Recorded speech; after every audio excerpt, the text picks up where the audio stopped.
today's show, we find out what it takes to complete one of the world's toughest ultramarathons. The World Rallycross season races towards its conclusion. We meet a rising tennis star carrying the hopes of a nation. Plus, we catch up with a fighter confronting prejudices in and out of the ring.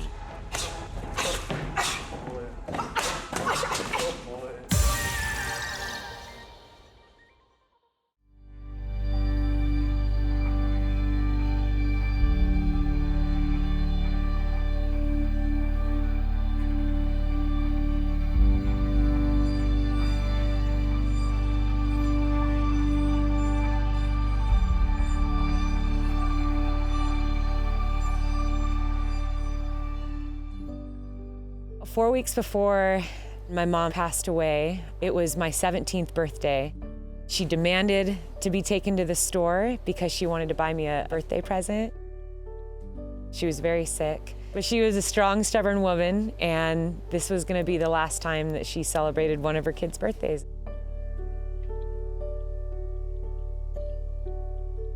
So she went to the store, and when she came back, I sat at her feet, and she pulled out a yellow candle, a yellow clock, a yellow picture frame, a yellow blanket. My growing up years, she had always called me Sunshine. You know, she would say, you know, you're so bright and happy all the time. Her reasoning in getting me these gifts that were yellow were to remind me to continue to be just that, to continue to be sunshine. That was the most important thing, and to shine in who I am just as a person, and in everything you do, let it shine. Let yourself shine through.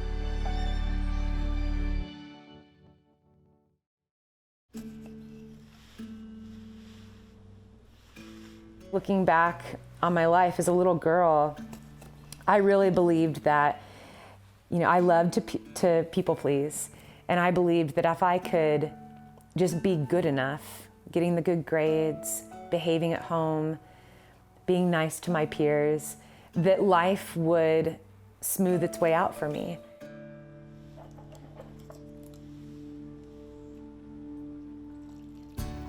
By the time I was 17, I learned that that's not how it works. Just because you try your hardest and you do things that are good doesn't always mean that everything is going to be great for you. And in fact, that actually isn't what allows us to become the best version of ourselves. My greatest challenges are what have actually shaped me into the woman I am today. And as much as I would never want anyone to feel some of the pain that I went through as a child, I'm also grateful for it because it has allowed me to push through some challenging things in my life.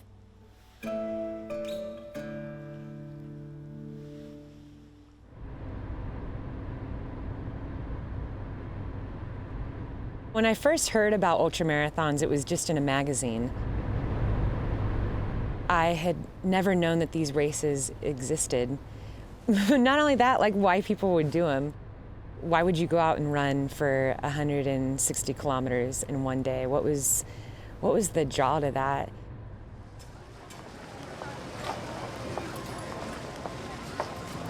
So a marathon is 26.2 miles.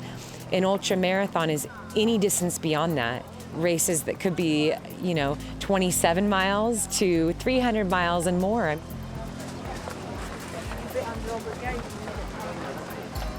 When I ran my first one in 2010, it was an 80-kilometer race. I fell in love with it. I remember crossing the finish line and thinking, like, that is incredible. I was able to do that. I really love that. Now it's been a decade of me running in these races and competing. A lot of the challenges that I had as a child, a lot of the pain and the loss that I went through, I look back and I realize, like, wow, we are so much more resilient than we think we are. And I think the draw with ultramarathons is that it's such a beautiful parallel to life. In August, Sally McCrae returned to Chamonix in the French Alps to compete in the Ultra Trail du Mont Blanc. This 171-kilometre loop is regarded as one of the hardest foot races in the world, and with good reason. Incorporating staggering climbs and technical descents, the course passes through 3 countries on its journey around the Mont Blanc Massif, racking up nearly 10,000 metres of vertical elevation. For many of the 2,500 runners who begin the race in Chamonix, it could take as long as 46 hours to complete. I know going into that square that it's going to be loud. You hear the music and you can hear the people. You look up at the hotels and the apartments all around you, and people are hanging out of their balconies and their windows, and the streets are just jam-packed full. So that's one of the things I really appreciate about this race, is just the passion, the excitement, and everyone is there because they're excited to see you race.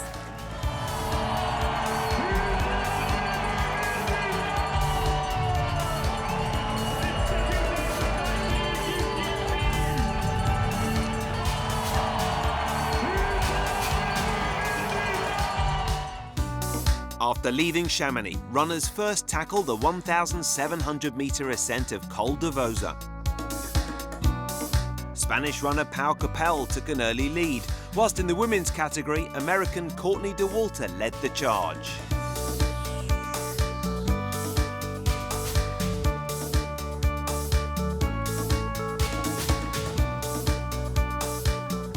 As the leaders left the rest station at Saint-Gervais, Sally McCrae followed closely behind.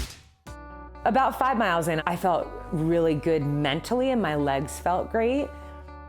I feel like I did a really good job drinking my water, taking in my nutrition. I told myself, stick to your pace and take care of yourself. As night drew in, the runners continued through the darkness, guided by their headlights and the cheers of gathering crowds.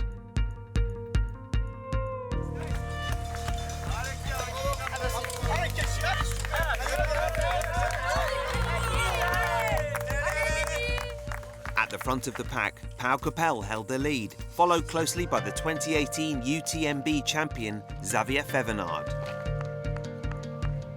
For the women, Chinese runner Yao Miao was now in front.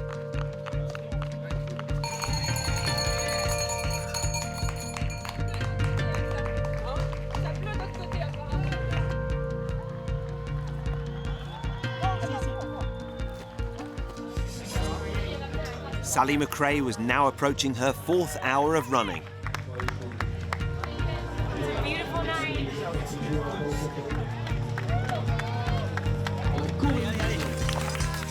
This was Sally's 5th attempt at the Ultra Trail du Mont Blanc. In her 4 previous attempts, she'd suffered from a combination of poor weather, fatigue, and illness. Nevertheless, her passion for the race, the running, and the atmosphere of the crowd is what keeps bringing her back.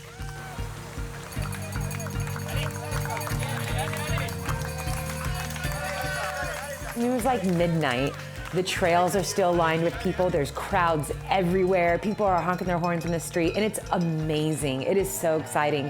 And there's children everywhere. I mean, even like at 1 a.m., it's crazy. You'll be running through the forest, and there'll be like a family that has just built like a little fire in the forest, and they're out there just to cheer you.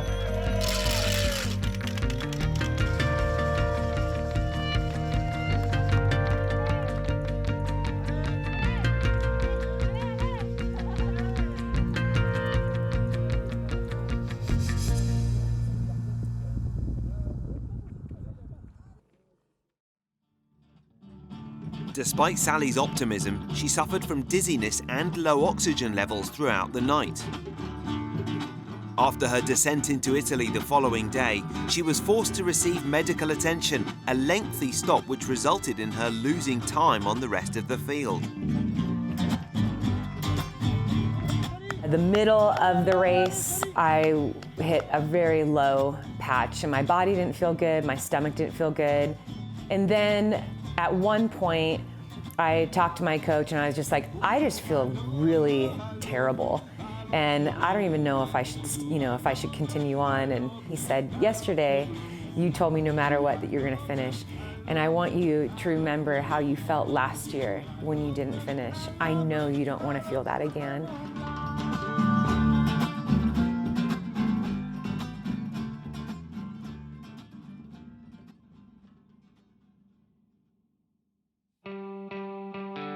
With the new day, runners at the front of the pack were beginning the descent into Chamonix.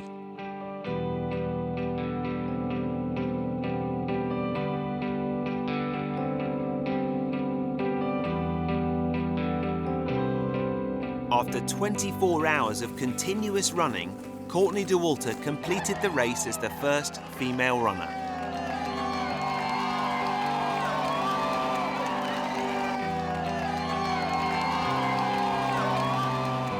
It was a really tough day.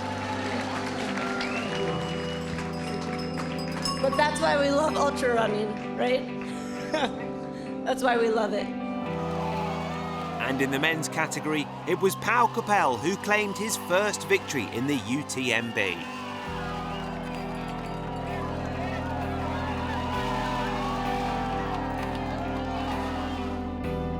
Back out on the course, Sally was battling illness and injury as she attempted to reach the finish line. I was still pretty far back, but I worked myself up from 42nd place to 23rd place.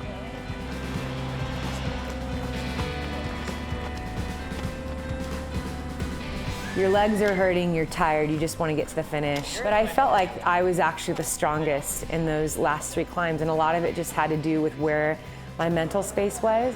I just need someone to say again, like, you can do this. How about we take a second to remember why you worked so hard? Yeah, it's not going the way that you want it to, but let's see what happens if you just keep going.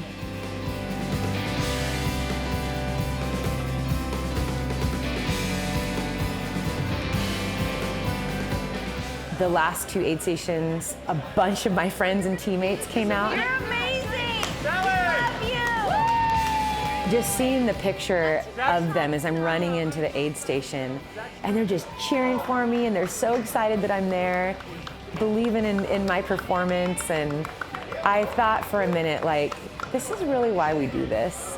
These moments, this has nothing to do with our placement or how well we're performing. We're out here supporting each other, and this is a memory, this snapshot. I'm gonna have this for the rest of my life.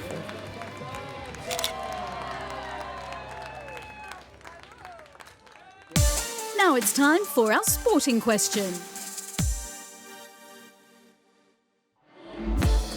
This week sees the 17th edition of the World Athletics Championships begin in Doha, Qatar. British sprinter OJ Edobaran will be making his debut at the event in the men's 100 metres. 23-year-old OJ became British champion last month in a blanket finish, winning the title by just 1,000th of a second from Adam Jamili and Zarnell Hughes. The London-born sprinter became European junior champion in 2015, but has struggled to progress to the senior ranks until now. In Doha, he will face stiff competition from the likes of American Christian Coleman and Jamaica's Johan Blake. And it is the 100 metres that provides us with the subject for our question for this week. We'd like you to name the defending champion in the men's 100 metres at the World Athletics Championships. We'll bring you the answer later in the show.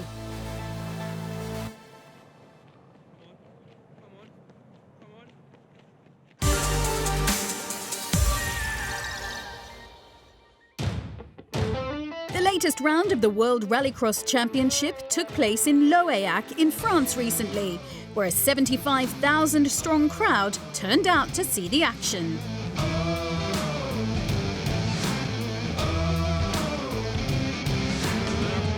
There have been 6 different winners in the 7 rounds of the championship thus far, but one of the Hansen brothers has occupied the top spot since the first day.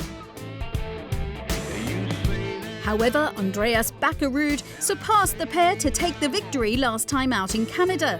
Now placed between the Swedish brothers in second overall, he is ready to rip up the script. with Andreas also there in the points, of course he's also chasing it. But on the other hand, we can't do anything more than drive as fast as we can around the track. So it's in one way 3 guys for the championship, in another way it's just another race. And that's, I think, the most important way to look at it as a driver. Both the brothers are very competitive. The Hansens have a benefit with being 2 teammates which have been in the top the whole year. I think I can only focus on myself and do as good as I can. Focus on the starts mainly and also the speed on track and try to dial everything in perfectly. Yeah, we got twice the power to race, and me and Timmy, we don't fight each other. We are here to get that title together. And I think in the end Andreas have to be careful because it's 2 Hansens and not only one. Being in a championship battle is a lot of pressure, and it's a lot of things that goes through all our 3 minds, I'm sure. We all have the possibility to be first-time world champion. It's important to stay cool. It's important to strip all the things away around and just drive your race. Bakkerud and both Hansen brothers made the final in Loayac to set up a thrilling encounter for the French spectators. This is it. Look at the crowd behind. All the volunteers are there. Everyone's on their feet. The phones are out. The lights are on. Great start, Bakkerud. Timmy Hansen goes backwards. Gronow's gone even better one though. Gronow puts a squeeze on Bakkerud. Bakkerud's over and he runs deep. Timmy Hansen up the inside, takes the lead. Bakshuska goes with him. Markland round the outside. The 2 Megans are in there. Kevin Hansen under 4th. Timmy Hansen in the lead from Antomar. Then Bakshuska. Where's Bakkerud? Bakkerud's up the inside of Gronow. Who's going to joker on this one? Bakshuska goes early. Bakshuska's a threat now. Kevin Hansen stays on the standard lap. Who's gone with him? Bakkerud's gone with Bakshuska. Yeah, Bakkerud going in there as well. Bakshuska, I think, was a good move for him to try and leapfrog Kevin when he comes to do the joker. He's at the back of the queue, so he's got that little bit of space to try and gain the time. Oh, runs a bit deep, but he's got Gronow already. Andreas Bakkerud probably isn't going to take this one now, but he leads the championship. It's about what the points do as we come towards the end of the weekend. Gronow got such a good start, and then him and Bakkerud just got it wrong in turn 1. They both braked each other out past the apex. Bakkerud topped the table after the heats but went backwards in the final. Markland goes joker. Anton Markland's gone to the joker at 0.8. Bakshuska was 2.5. Back it's a 1.7 gap between him and his teammate. Will they ask Bakshuska to hold off? They won't. Bakshuska's coming round the outside. Going to try and take Markland. Watch for the merge. Markland shuts the door and he holds on from Bakshuska. The Hansen brothers were out in front but yet to have done their joker laps. So Markland behind Kevin Hansen. Kevin Hansen is just watching Andreas Bakkerud now. He can't beat his brother. He knows that. Timmy Hansen goes joker. Timmy Hansen has gone to the joker lap now. Over the jump. Kevin out front. Here comes Timmy. Is Timmy going to back the pack up for Kevin? I doubt it. I think Timmy's going to go in front of him anyway. So Timmy comes out in front of his brother. Perfect. Joker in, joker out. Thank you very much. Yeah, that was exactly what Timmy needed for the win now. He's just got one more lap to hold it together and not have to worry about the joker. For Kevin, the pressure is on. He needs to keep it pumping and get himself up there. He's got to try and beat Andreas Bakkerud. The gap is 1.8. Bakkerud's in traffic. He's behind Bakshuska, he's behind Markland, but he's watching that gap. It's 1.8 from Kevin back to Bakkerud. Bakkerud's keeping it smooth. Kevin goes joker. Here we go then. This for the positions, this for the points in the World Championship. Timmy Hansen out front. Kevin's too wide. He goes sideways in the joker twice. The tyres are smoking up, but he gets Bakshuska. Oh, he's out in front. Kevin Hansen comes out in 3rd, but Timmy Hansen takes his 3rd win of the year to put himself back into contention for the World Rallycross Championship. Markland 2nd. Kevin Hansen fights for 3rd. Oh, it couldn't be closer. 2 Hansen cars on the podium. Bakkerud in the mix as well. What a season! Brilliant! 3 wins for Hansen. He loves this place. Yeah, it just suits him and the Peugeot down to a T, doesn't it? And my goodness, this championship is wide open. Timmy Hansen took the victory on the day, but by qualifying for the final and amassing a number of points in the heats, Andreas Bakkerud claimed the overall lead to set up an exciting final 2 races. It's so big. I mean, I can't describe the support I'm getting in the paddock the whole weekend. It warms my heart to see everybody, and such a pleasure racing here. On to Latvia next, followed by South Africa to conclude the championship. Who will come out on top?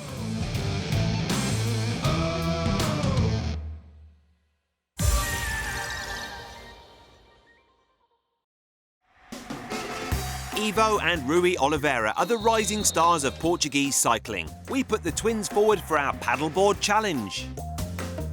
Wait, you have to cut that part. How do I say?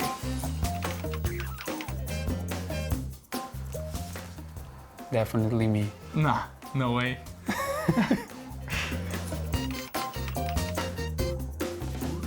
The hair and the clothes, yeah, it takes a long time to get ready. Doing the hair, to blow the hair, the hair dryer, all the time. I won't deny about the hair dryer. Sometimes. Sometimes. Always me. Cooking, me. I have an Italian girlfriend, so I have to learn. I had to learn how to cook. So okay.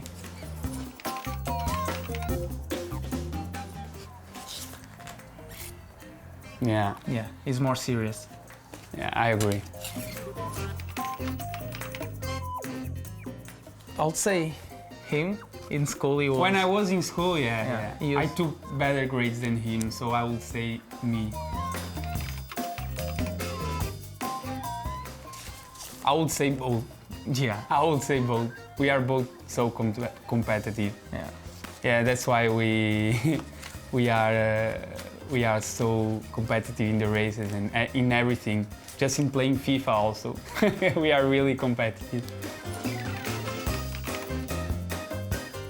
Oh, I agree. Definitely. Just watching playing FIFA. I get good rage when I'm like playing something game. If I lose, I get mad.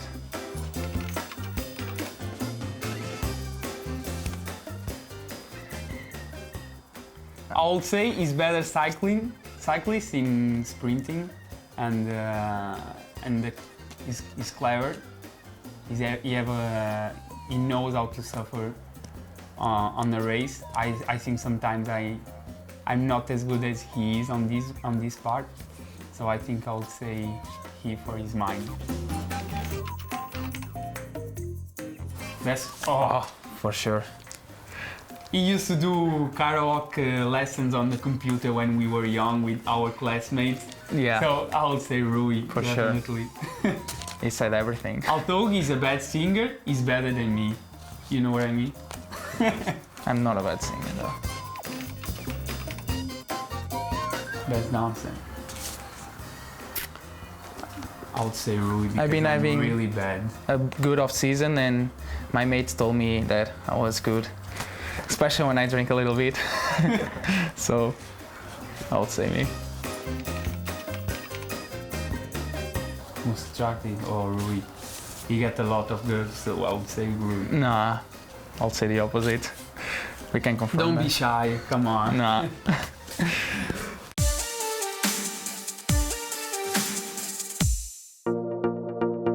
I will die for tennis. I love so much to play tennis, so I will do everything to play tennis. So, I choose tennis. I will do everything possible to be top 100. Yeah, I think I will die for tennis. If I wouldn't play, I don't know what I will do here. Eleonora Molinaro is one of the rising stars in the world of tennis. The 19-year-old is hoping to make a big name for herself and her country of Luxembourg. She may love the game now, but could easily have never picked up a racket. I was going to the swimming pool with my parents, and next to the swimming pool there was tennis courts. And I love to watch tennis, so with 5 years old, there was the coach of the club who asked me, do you want to play? And I say, yeah, why not? I can try. And since 5, I play like once a week, and then I start to play more. Eleonora made the quarterfinals of the girls' singles at the 2018 French Open. She lost to eventual champion Coco Gauff, who announced herself on the world stage at this year's Wimbledon Championships. Whilst Coco has quickly progressed into the senior ranks, Eleonora chose not to rush the transition. Yeah, I mean, it's difficult to go from juniors to seniors, so it's good to mix it, so to play some juniors and some professional, because the mentality is totally different. I mean, they're in juniors, okay, if you lose one match, it's fine, but if in professional you lose one round, you have no points and no money, so it's really important to be directly there, and I find it nice to play. Gilles Muller is Luxembourg's most successful tennis player. The highlight of his career came at the 2017 Wimbledon Championships, where he defeated Rafa Nadal en route to the quarter-finals. Eleonora also wants to make her nation proud. For me, it's very important because to come from a little country, it's difficult. But to do results from a small country is more difficult. So, I mean, for me, it's important to represent my country, because then we can show the other players, other countries, that even if we are small, we can bring something. Having started 2019 by winning back-to-back ITF 15K titles, Eleonora was selected to represent Luxembourg at the Games of the Small States of Europe. The mini-Olympics for nations in Europe with fewer than 1 million people was held in Budva, Montenegro. Eleonora had won silver 2 years previously and was hoping to upgrade to gold. Going into the final, Eleonora was the favourite, competing against home hope Vladica Babic.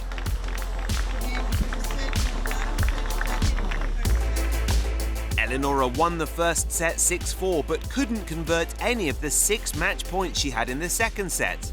The frustrated teenager went on to lose a second set tiebreak.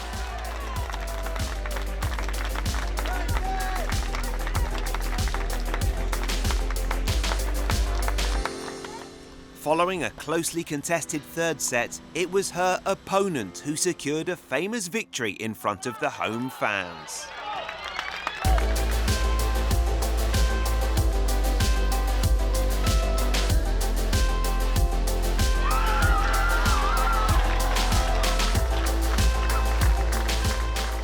I lost in 3 sets, but I had 6 match points, and that's the point that I didn't make it.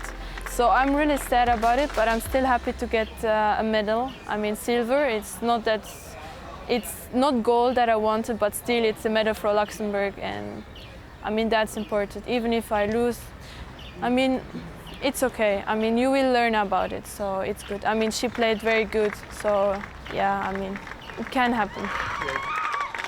Yeah, that's how it is in sports. You have match point, you think it's over, and then the other player started playing well, got maybe a little bit lucky in some moments, and then that's how it goes. But I hope that she can take that match, maybe not today, but maybe tomorrow, in 2 days, and look back at it and take it as a, yeah, as a difficult moment, but learn from it and work hard and get better. But I think she has a lot of talent, she has potential, she has the right mind, she's a hard worker, so she's got a lot of things that can help her to get to the top.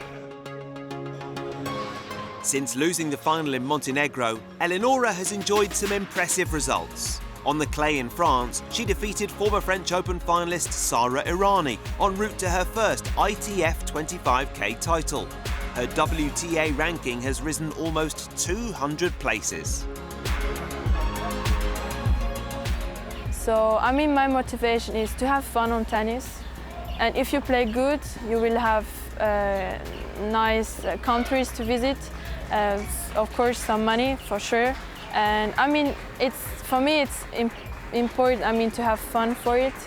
So that's why I wake up all the time and I train, because I love to play tennis. I play good tennis, so I think that's why. Sky's the limit, I would say. I mean, you know, I think the most important thing is that she believes in herself. If she believes that she can be #1 in the world and she works hard and she does everything for it, why not? It's not smart to limit your targets. You should set high goals and do everything possible to get there. And then if not, well, then you're still a champion because you did everything possible. And if you get there, that's the only way.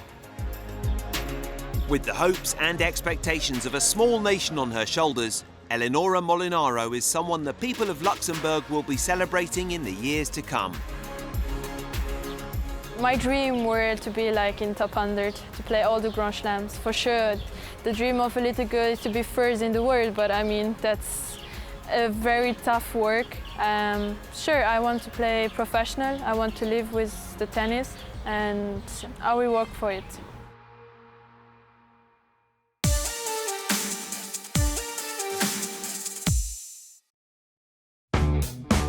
Time now for another training tip from 7-time Grand Slam winner, Jamie Murray.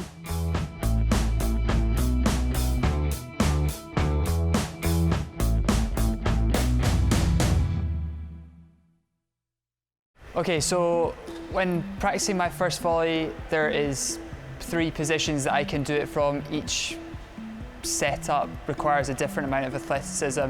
So I can obviously practice my first volley just from regular, if we're doing a regular formation where I'm just serving and coming in and playing the volley like this.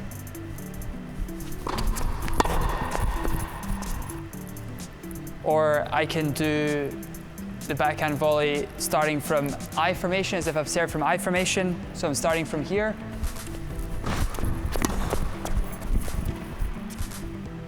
And then finally I can practice my first volley from a planned poach play. So in this instance, I'm serving on the ad court. My partner's going to return down the line, and I'm going to come across and play my first volley down the line.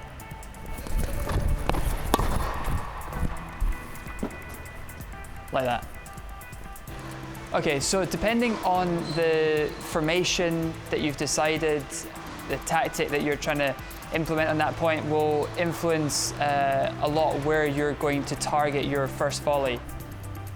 If you kind of tend to play regular formations, most of your volleys will probably be getting aimed cross court, whereas if you're starting to use I formations and looking to poach on your serve, often the volley that you will be playing for your first volley will be down the line. So it's important that I practice the 3 different types of movement for those volleys. And obviously, if I'm playing my first volley cross court, my movement after, I'm going to move to the middle line. But if I'm volleying down the line, then I'm probably just going to move straight forward to get into the optimal position for the rest of the point. When I'm practicing my backhand volley as a first volley, it's important that I practice it from the 3 different positions that I do it from. When I'm playing a regular formation, more often than not, I'm going to be volleying cross court as a first volley.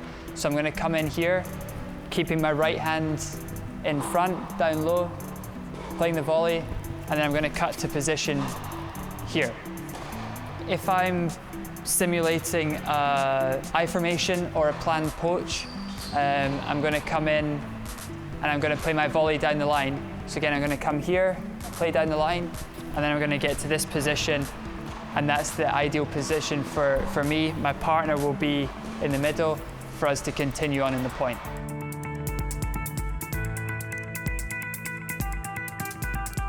What am I focusing on when I'm playing my backhand volley? I am trying to have a good trajectory on the ball and trying to volley into the correct part of the court.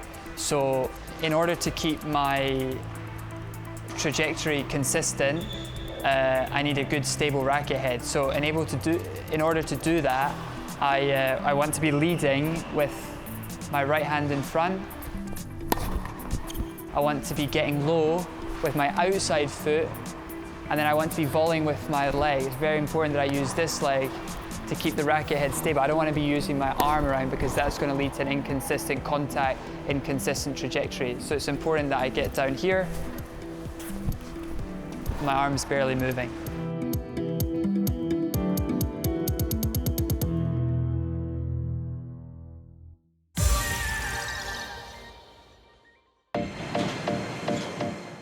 Bethnal Green in East London is one of the most ethnically diverse areas of Great Britain. It has a population of around 30,000 people, of which the largest ethnic group is of Bangladeshi origin. We headed to this area of London to meet up with a British Bangladeshi fighter who has made a name for herself in the kickboxing world. I'm Ruqsana Begum, current Muay Thai world champion, and this is my world. 37-year-old Ruqsana Begum is one of the best female fighters ever. She has enjoyed a decade-long professional career in Muay Thai, in which she's overcome gender and racial prejudice to become a British, European and world champion. She recently signed to David Hayes' company, Haymaker Promotions, in an attempt to launch a boxing career. She still uses kickboxing in training. I grew up watching Bruce Lee, Muhammad Ali, and I was so inspired by them. And as soon as I came across a kickboxing session in a school, I went along and I fell in love with it. This was the one sport that challenged me mentally and physically. It taught me so much about life skills, which is why I guess I can't take myself out of the sport, because it makes me who I am. Ruqsana discovered Muay Thai, a form of kickboxing, as a teenager. She started training at a local gym with coach Bill Judd. The pair worked together for 2 whole decades.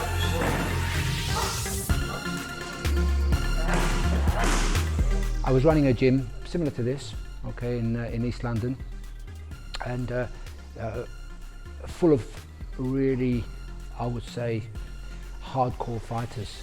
Very, very testosterone-driven environment, macho environment. People would say maybe perhaps quite brutal. And in walked this tiny little thing, and went into my office and sat in front of me and said she wanted to be a fighter. And I was like, wow, really? She just broke every boundary there was in those days. Some of the challenges that I faced over the years, again, being an Asian female in a male-dominated sport, being a female, as in coming into a sport like this, in a combat sport, it's only recently boxing has become an Olympic sport where females can have a platform to shine and compete. Ruqsana has turned professional in boxing, so won't compete at the Olympics. But she's been a pioneer for Muslim women since defying her family and getting into kickboxing. In my head, I thought, why would they allow their daughter to go ahead and do a sport that is incredibly hard? And it's not very feminine in most people's eyes. So I was afraid to tell them, and I kept it hidden from them for several years. And later on, I realized I wasn't doing anything wrong. I was only pursuing a sport that was, in fact, making me a better version of myself.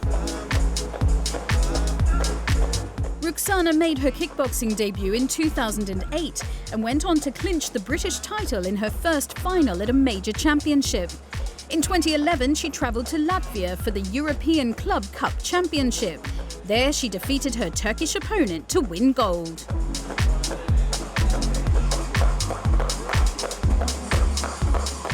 I stepped into that ring and I thought, she's got 2 hands, 2 legs, just like me. And I gave it my all, and it was, more than enough. I dominated the whole fight, and in fact, they were shocked. They thought, where did she come from? We've never heard of England having strong fighters.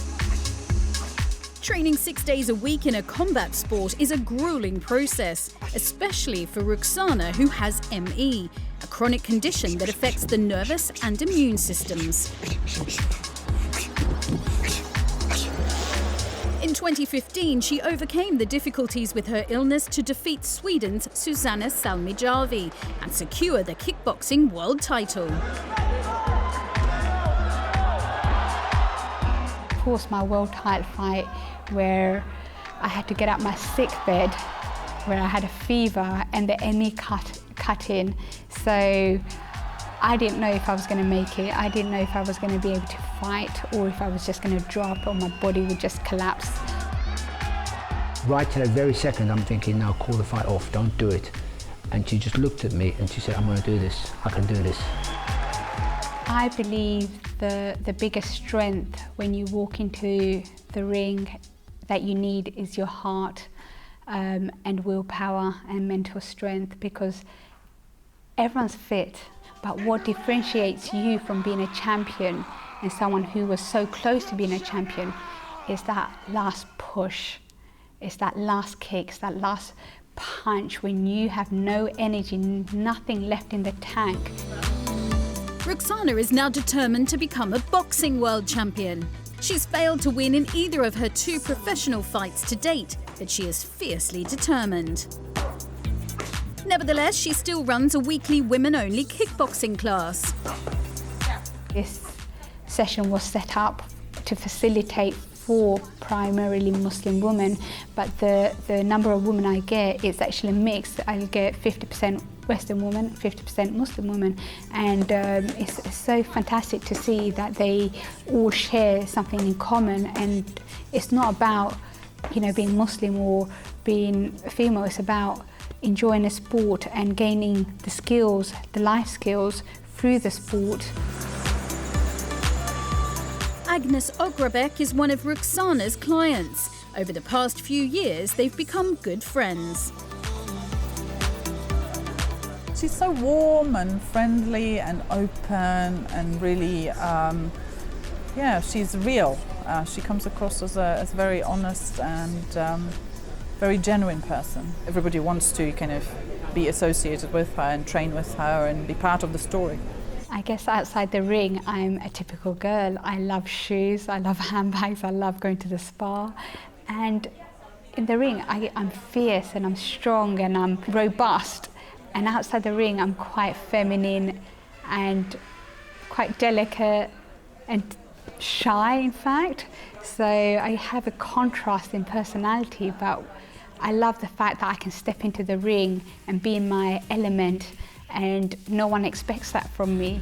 Inside the ring, Ruqsana has been training with world champion Tyson Fury. Outside of it, she has designed sports hijabs and starred in a music video with British recording artist Mabel. Whatever's next for the 37-year-old, she wants to be the best. I don't feel retired. I want to see what else I can do in the ring. Also defend my world title, of course. I mean, if I can win a world title in my worst day, imagine what I could do in my good day. Life is about challenges, and it's not turning your back against it. It's about confronting and overcoming those challenges. And whether it's in the ring or outside the ring, this is what I've learned through the sport, is how to overcome it rather than turning my back against it.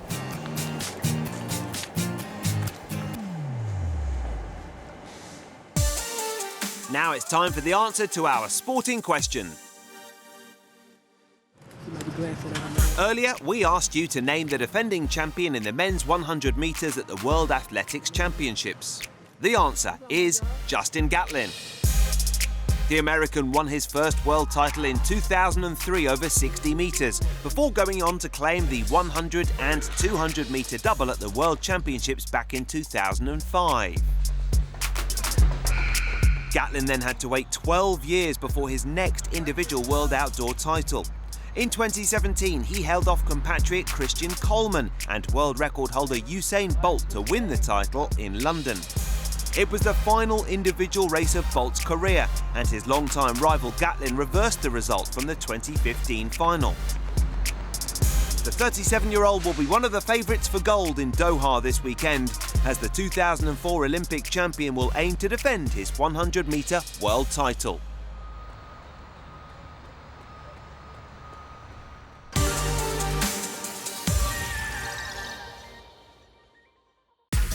The FIVB Men's Intercontinental Olympic Qualifiers saw the first 6 countries book their places at Tokyo 2020.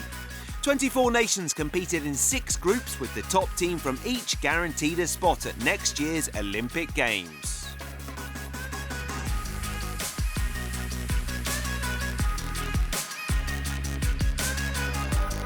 In Pool A, Bulgaria hosted Brazil in a winner-takes-all match in front of a partisan home crowd in Varna. The top seeds had looked on the brink of elimination when they lost the first 2 sets and faced a match point in the 3rd set. Oh, and the serve is long. That is not what they needed. Brazil eventually won the set 32 points to 30.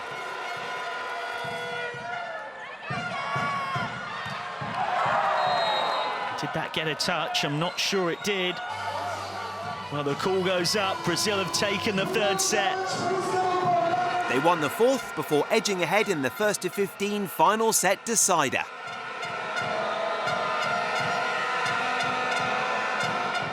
Have Brazil come back from the abyss? Match point, Brazil. Here we go then.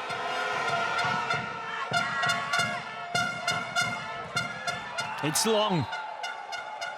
No flick, no touch, and Brazil have done it. Brazil have qualified for Tokyo.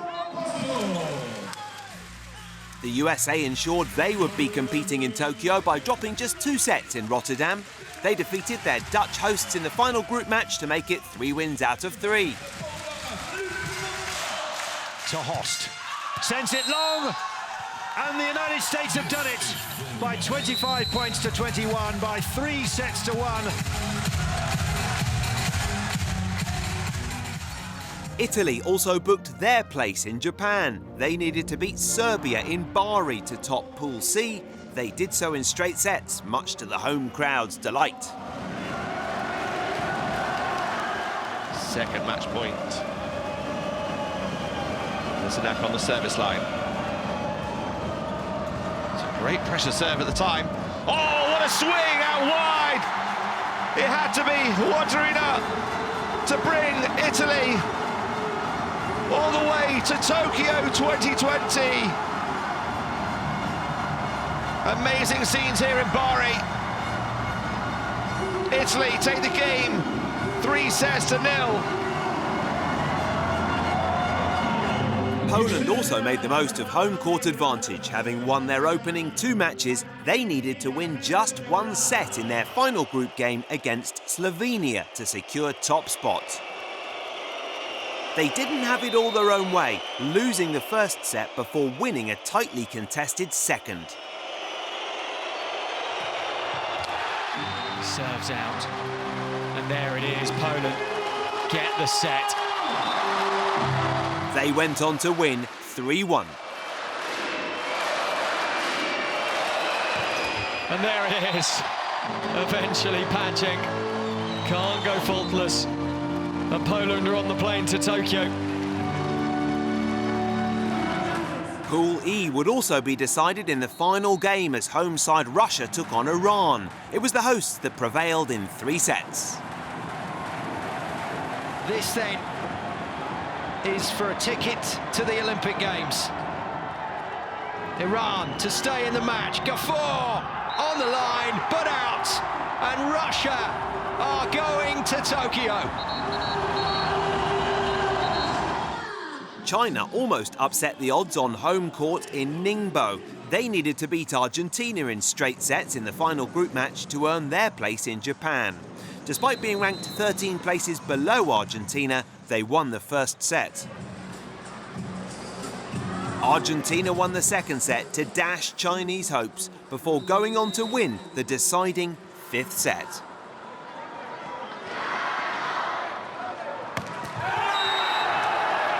The net serve secures them their 3rd victory. Now the celebrations can begin.